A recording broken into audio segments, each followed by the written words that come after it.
Last episode, we had hit a channel marker and done damage to our prop and strut, and we needed a tow to be hauled out. Are about to set off on the Great Loop, which is... It's a circumnavigation of the eastern half of the U.S. by waterways. We were initially towed to Homestead, but the haul-out spot was another 25 miles away in Miami. So we set out Monday morning to be towed the rest of the way. Okay. Hey Chris, no passing! No passing? That's all the fun!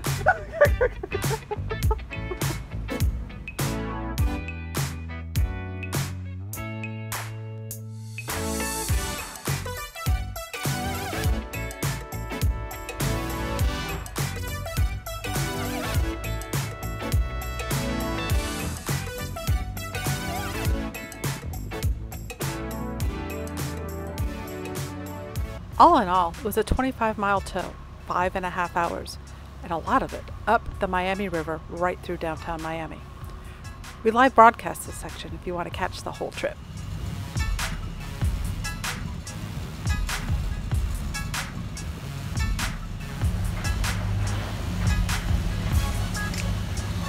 There's a truck flying at us.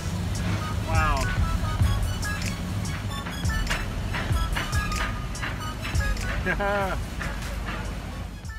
We arrived to Sea Lab Marina pretty much at the end of the river, and we were tied up to a pirate ship for a couple days while we waited to be hauled out.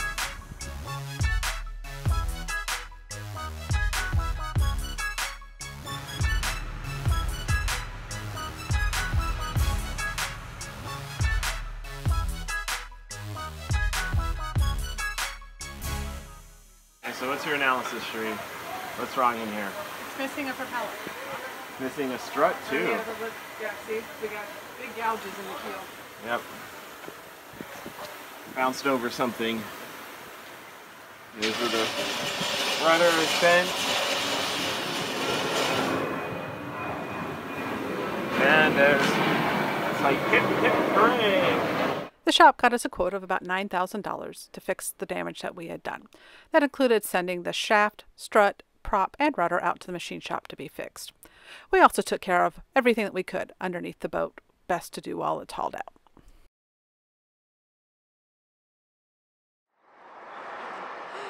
So this is Sea Lab Marina, where we were hauled out in Miami. It was the only place in Miami that could haul us out with such little notice. And it happened to be one of the few boatyards in Miami that allows people to live aboard. So we scored there. However, it's not exactly the most scenic place to live. No, just about the only thing in walking distance down this road is a strip bar.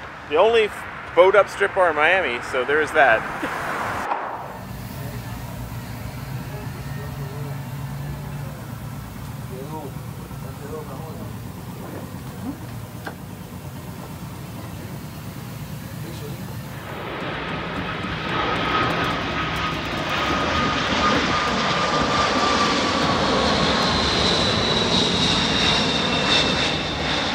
So we spent five weeks on stilts back Pretty there. much in between these two boats that you see there is where we were most of the time.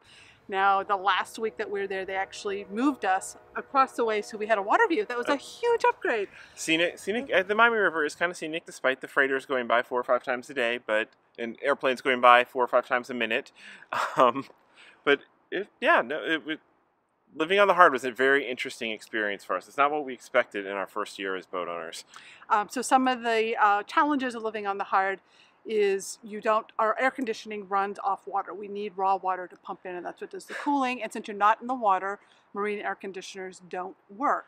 Which, yeah, I know a lot of the people further north in Florida are like, air conditioner, who needs that this time of year? You're like freezing to death. But this is November and December in Miami.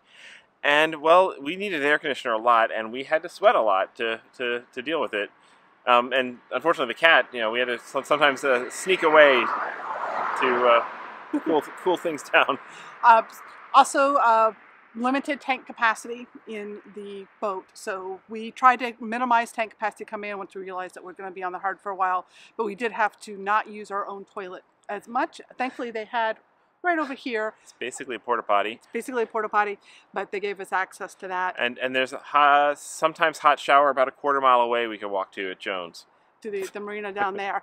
We could use fresh water on board the boat a little bit. We wouldn't do it during the day where the water, because the water just dumps overboard. So we wouldn't do that during the day and dump it on people's heads. But after hours at night, because there's a storm drain right underneath us. So we were okay with doing a little bit of water. Yeah, but except for the span of time when they were doing the painting on the boat, in which case we couldn't do any water at all. Not even a single drop could go down the drains. So trafficy. So our back porch was basically up to this road, so we're dealing with traffic behind us, planes over us, train station down there.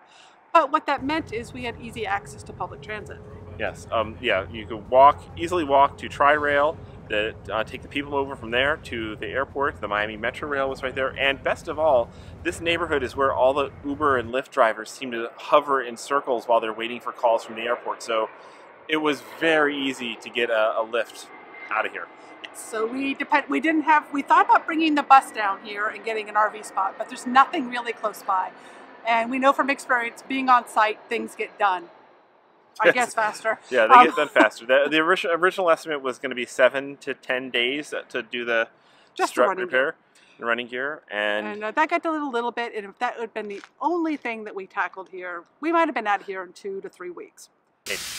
Maybe. But we put on other jobs. We decided to do the bottom paint. That was covered by our Irma damage insurance claim. Yeah. The insurance kind of surprised us by saying they would cover the entire bottom, even though it was only just one side where it was worn through. And then we decided while we're here, we had a recommendation for Langer Krell Marine Electronics, which was just down the road, and they said they had no wait and they could take our job immediately. And so we decided that, well, we can't do our solar and big lithium project. Let's do our radar and sonar and big marine electronics project. And especially since we needed new transducers installed, you need to do that while hauled out. Out of the water, yes. So that all came together. A lot of projects, things handled on here. And living on the hard was very interesting, but we did take advantage of the public transit. We got away for weekends, went to Miami Beach. Friends came and visited. Had an evening with our friends Nina and Paul in Coconut Grove. Joe, the computer guide, came and visited. We spent a lovely evening down in Wynwood with him. Yeah, the Wynwood district in Miami was great. And then we also got out, did an Airbnb over in Miami Beach, which was a wonderful experience to get out to experience something completely new and out of here. It's Friday night, Miami Beach. We are off to date night. Are you pointing that at me or you? You. Oh, hi. This is just for travelogue video. And here we are in our Airbnb, heading out on the town.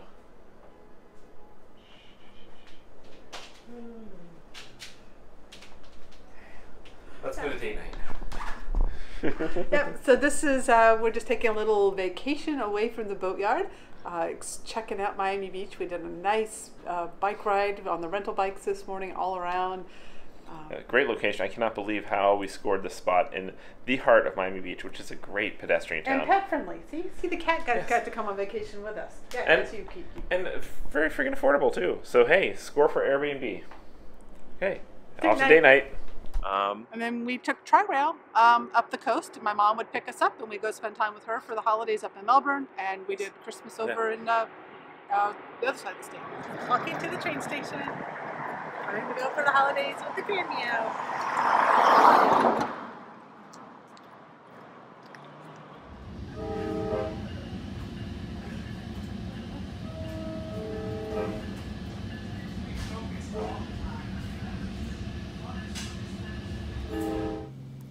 My brother flew in for the holidays and took Chris on a special birthday flight. Right over the Kennedy Space Center.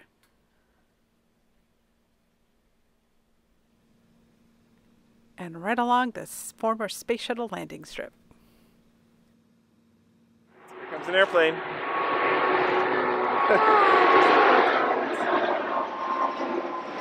You can almost see in the windows as they go by. Yeah, I am a plane buff. It's kind kind of exciting. There's one particular 747 that takes off right here that is my favorite, but you know, it does get old after a month. 5 weeks. But who's counting? An additional challenge for us was that hardly anyone at the boatyard spoke English, which means we were learning our Spanish. And we quickly learned that mañana is not necessarily a literal translation for tomorrow. We kept hearing that word a lot. We did have the boat washed, waxed, and compounded.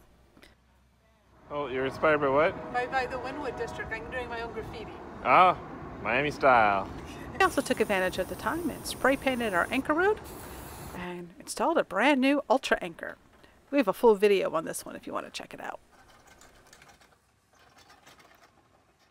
And then one day, it was apparently mañana. The work was done, and the yard was ready to haul us back into the water. They call it splashing a boat, but it's actually a very slow process. We live cast this. It was over an hour long moving the boat and getting it back in the water. And there's not much of a splash, which is a good thing. Once the boat was in the water, our mechanic was first on board to check everything out and make sure there was no leaks and everything was aligned properly. And then like that, we were shoved off and back on the water.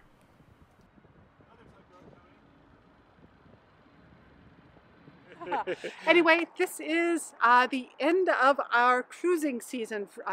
It's now, you're going to see this in early 2018, but our boat is going into storage for the rest of winter, and we'll be RVing and doing some non-boat adventures coming up. Yes, and then get back, finish a few final things on the boat, and then go back down the Miami River and a cruise. Looking forward to that in March. Continuing our Great Loop journey, and we should be doing that through spring through fall, and hopefully getting some miles behind us. That'd be exciting. So thank you for joining along with this first foray into the Great Loop and cruising. It's been an exciting adventure. How many miles did we make it?